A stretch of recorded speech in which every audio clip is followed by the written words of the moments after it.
Good morning, everybody. Now, over the weekend, a lot of people have written to me to ask me what do I think about Tommy Robinson, given that there is a lot of content, a lot of comments, a lot of arguments going on social media about Tommy Robinson, also with Nigel Farage and what he said, with Elon Musk and what he said, and the sudden awareness again of grooming gangs, which have gone on in the UK for decades and decades, and the whole situation. So I want to address that here. Um, I haven't commented much at all on Tommy Robinson, over the years. As he does his thing, he has rallies. I went to one of them actually, the rally back in 2017, and that was the only time I've ever met Tommy Robinson. I said hello, he said hello, we shook hands, and that was it. It's a very, very brief encounter with him at the Day of Freedom in 2017. Some of you might remember that. It was a really, really good day. Um, what I would say, first of all, is the people that go to the Tommy Robinson rallies, and there have been a couple in 2024, are good people. They're not that lot. They're not thugs or tattooed thugs, as people in reform have tried to tar people. They're good people who are patriots, who love this country, and are concerned about all the same kind of things that I'm concerned about, and we are in the Heritage Party. Mass immigration, the grooming gangs, the sexualization of children in schools, the change in our culture that comes with mass immigration, and also what the Labour Party is doing now, which is absolutely appalling, and the attacks on free speech that we've had over the decades. So people who go to these rallies are good people. Some of them are in the Heritage Party. So that's the first thing. I don't talk about Tommy Robinson personally much because he's doing his thing. He's creating a base of supporters. I'm leading the Heritage Party, so I'm not involved in what he's doing. The same as I don't comment much on Reform UK and what they're doing. Nigel Farage is there. He's trying to build up a group, lots of people to come and join him and be members. I'm doing the same in the Heritage Party. So you've got different groups of people following a particular figurehead, Tommy Robinson over there, Nigel Farage over there. I just get on with what I'm doing in the Heritage Party.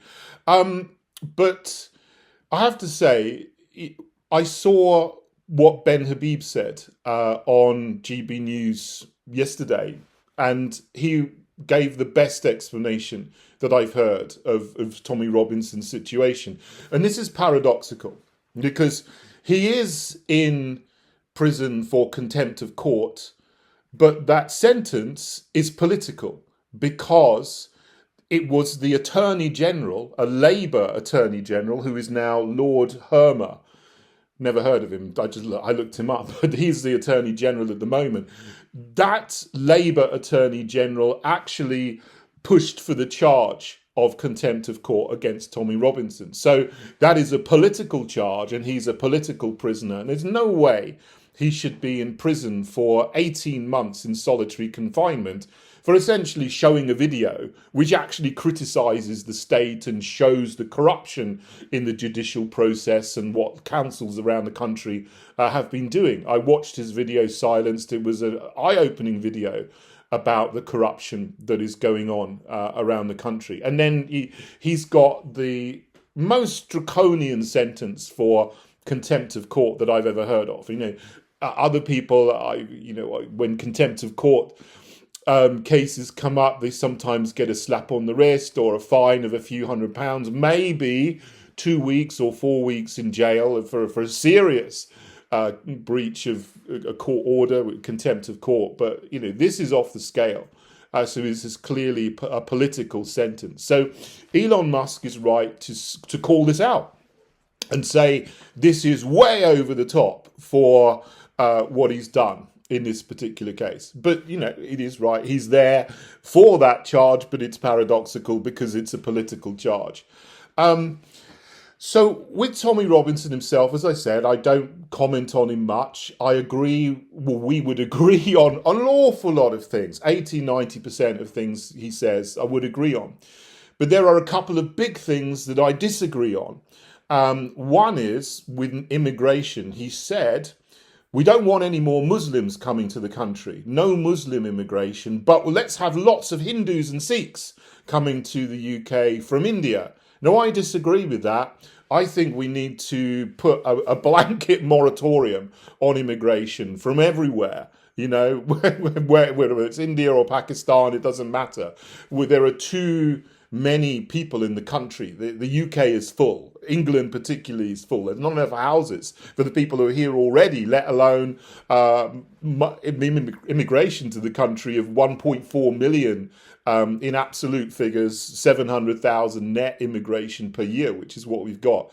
So I don't agree that we should have more Hindus and Sikhs coming to the country. I think we need to control our borders, absolutely. Start remigration of people who are foreign prisoners, foreign criminals, people who are here illegally, and there are 1.7 million foreign nationals in the country who are drawing benefit but not working.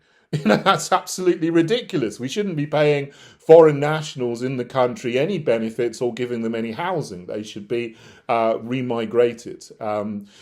People who are here with scarce skills, who are starting businesses, who are investing, fine, absolutely great. I'm not against that at all, because that's beneficial. They contribute to the country. But people who are coming and not contributing, you know, no other country outside the West would have this. I mean, imagine, you know, me or you going to China, rocking up in China and saying, oh, I'm an immigrant. Can you give me a house and some money, please? You know, it would just laugh you back on the plane and send you back home. You know, it's China, Nigeria, South Africa, Dubai. They're not going to take people who aren't going to contribute to the country. But we're expected to do that in the UK.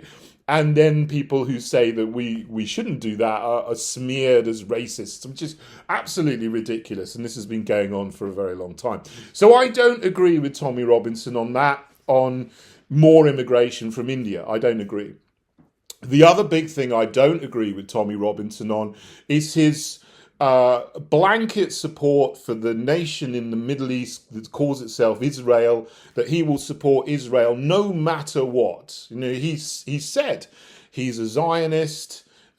He would fight for Israel if there were a war. He even wore a T-shirt with Mossad on it one time. I don't agree with that. You know, I care and I'm concerned about the UK, this country, England, Scotland, Wales and Northern Ireland.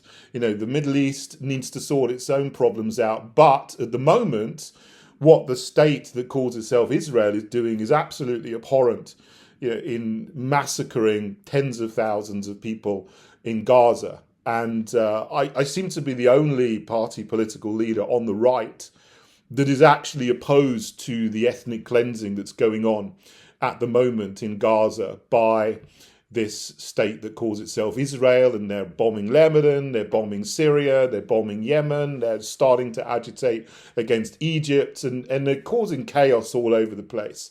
Now, again, you know, it's not one-sided. What happened on the 7th of October, obviously with Hamas going in, trying to take hostages, killing a lot of people, was horrific and horrible. That was an act of war against Israel, but Israel has, you know, responded completely, you know, asymmetrically and over the top, and you know, cutting off water, cutting off electricity, bombing hospitals, bombing churches and mosques and schools and universities and courts and ambulances and aid workers.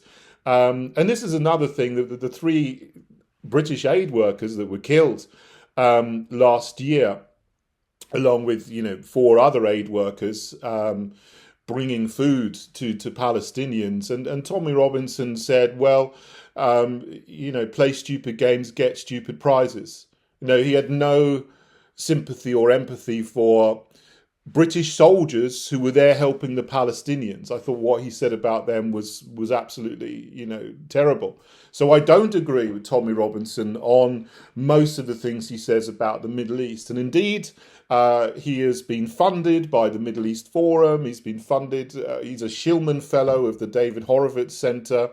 When he started the EDL, it was initially the English and Jewish Defence League, changed its name later to the English Defence League, and because he was involved, I think in the finances for that were coming from some of these NGOs that were hyper Zionist that supported Israel no matter what.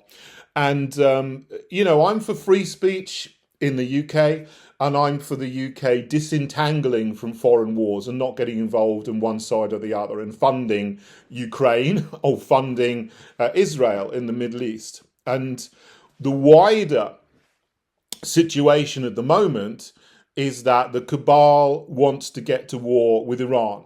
Netanyahu in Israel is desperate to get to war with Iran and to get America in particular to come in on the side of Israel and start bombing Iran and affecting regime change there, to turn it into just as much of a basket case as all the other countries that have been bombed, invaded and decimated by the West, NATO, shamefully. Over the last 20 years. Iraq, Lebanon, Syria, Libya, Sudan, Somalia, are now effectively, bankrupt states that turn into little statelets which can be controlled and split up and parceled up and controlled by the US and Israel. They want to do that to Iran. So I don't agree with Tommy Robinson's stance on things to do with the Middle East and military action in the Middle East, which is why I don't comment on him much, because I agree with a lot of what he says, but I don't agree with some things, and those are two particular things that I just couldn't tie up with someone like that politically. But he's very good on free speech. He's said a lot about grooming gangs over the years and highlighted that, and it's very good that this is now being highlighted again, because this needs to be sorted out. And it's coming out, obviously, that, now even more, that the Labour Party were complicit in letting this happen, allowing it to happen. Keir Starmer was the Director of Public Prosecutions from 2008 to 2013 when this was going on. Even more shockingly, what's now coming to light is that in 2008, there was a circular that was sent from the Home Office when Gordon Brown was Prime Minister to the police forces around England and Wales, saying, as far as these young girls who are being exploited in towns and cities, we believe they have made an informed choice about their sexual behaviour, and therefore it is not for you police officers to get involved. So that came from the highest levels in the Labour government to the police officers to not get involved in these grooming gangs and bringing people who were doing this to justice. They were just left alone to carry on for years and years, and it's still going on now. So Tommy Robinson has highlighted that, and that's a good thing. But he's not the only person. There's Maggie Oliver, who was a Greater Manchester police officer and whistleblower initially, who said that and highlighted it. There's Andrew Norfolk, a Times journalist, and someone else who mentioned this before any of these people, who's also derided as a deplorable by the mainstream media, is Nick Griffin. And, I don't mention him either much, but he certainly also mentioned this was going on and tried to highlight it before any of those people that I've just mentioned. But everyone who's tried to highlight this and say this is an industrial scale crime that's going on, it needs to be dealt with, is doing a good thing, because this needs to stop. And now everybody who can, jump in now and keep this at the front of public consciousness until it's sorted out, I stand with them on this issue. And what we need to realise here, as I said on GB News at the weekend, is the scale of this is astonishing. There's hundreds of thousands of girls who are victims of this and have been over 40 years, which means that there are probably over 1 million perpetrators, over 1 million people who have exploited these girls. I'm careful with my language here because of the platforms I'm on, but you know what I mean. And so this means that we probably over 1 million men, mostly Pakistani men, who have done this. Some of them will be in the councils that have let this happen. Some of them will be police officers in the police forces that didn't do anything about it. Some of them will be children's workers, social workers, probation officers, even judges who have allowed this to go on because they know people in their communities that are doing it. Some of them will even be doing it themselves. And so, of course, they're not going to investigate anything that's going to incriminate them while they've been doing it, and maybe are still doing it today. And every single one of them needs to be put in prison and then deported at the end of their sentence. They shouldn't be in this country. And that's the horrific scale of this. And this is why it hasn't been dealt with, because the people who are in positions of power are doing it. And we need to understand that. And that is being highlighted now. And it's particularly people in the Labour government of Gordon Brown's day, and some of them still here today, and the local councils and the police forces around the country in the towns and cities where this is happening. They need to be sorted out, but they're not going to sort themselves out. It needs somebody else to come in and sort them out. Elon Musk is over there in America, and he's posting about this multiple times a day, and that's a very good thing, because it's keeping awareness up, and we need to get angry about this to deal with these people, and they need to be dealt with, because what other country would let 1 million foreigners in to do this to their own children and allow this to happen? England in particular, the UK in general, has become a global laughing stock, but not that. I mean, it's shameful, and people are looking at this country and going, "What on earth have you let happen? Why have you let this happen?" Well, the answer is that because of diversity and equality and inclusion, these people have been promoted to positions of power, and then they're doing it and letting it happen. But this needs to be sorted out one way or the other. So, everyone who's speaking against this is doing the right thing at the moment. So, there's a lot of different issues in there. Some of them are paradoxical, some of them are conflicting, but, hopefully that answers the question that people have been asking me. What do I think about Tommy Robinson, but also the wider issue of grooming gangs, and also the wider issue of the Middle East, which is something different and conflicting, because you can agree with some things that some people say and disagree with other things that the same person said. And, so there are, hopefully that sets things out in full as best I can to answer the question. So finally, people say, "Oh, could Tommy Robinson become part of the Heritage Party?" Well, that's not anything I've ever discussed, and I hopefully you understand that I don't agree with him on everything. We would agree on some things, but not everything. So he's not right for the Heritage Party, but everyone has the free speech to say whatever they like about him, and I would do acknowledge that he's a political prisoner at the moment, and he has done a lot to raise awareness of the grooming gangs and the cultural issues in this country, along with other people, Maggie Oliver, Andrew Norfolk, and as I said, Nick Griffin, who is not mentioned because the media don't want to mention him. And I've done, I've mentioned this over the years as well, and questioned Sadiq Khan on it when I could in the London Assembly, and he gave the most appalling answer that diverted and tried to deflect attention back on me, and then my question was shut down. You've probably seen that clip where I was asking Sadiq Khan about this in the London Assembly, because it's surely going on in London if it's going on in Manchester and Birmingham and Newcastle and Bristol, but there's been hardly any action taken to try and find anything going on in London. and obviously Sadiq Khan has been the mayor of London and the police and crime commissioner by default in London since 2016. So we've got to ask a lot of questions about that, because when it comes out what's going on in London, the scale is going to be, again, off the charts. We got 1,400 girls exploited and victims in Rotherham. How many have we got in London? It's going to be horrendous when people find out the truth and reality of that.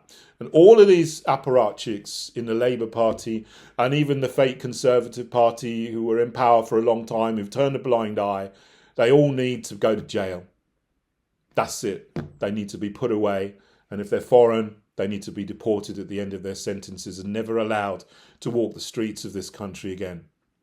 So there you go. Thanks for listening, everybody. I hope that answers some of your questions that you've been asking me about this. But also, let's keep on fighting the real enemy, which is the Labour Party, the fake Conservative Party, and all of these people who are perpetrating these horrible crimes on our people and have been doing for a very long time. Thanks, everybody. God bless you all.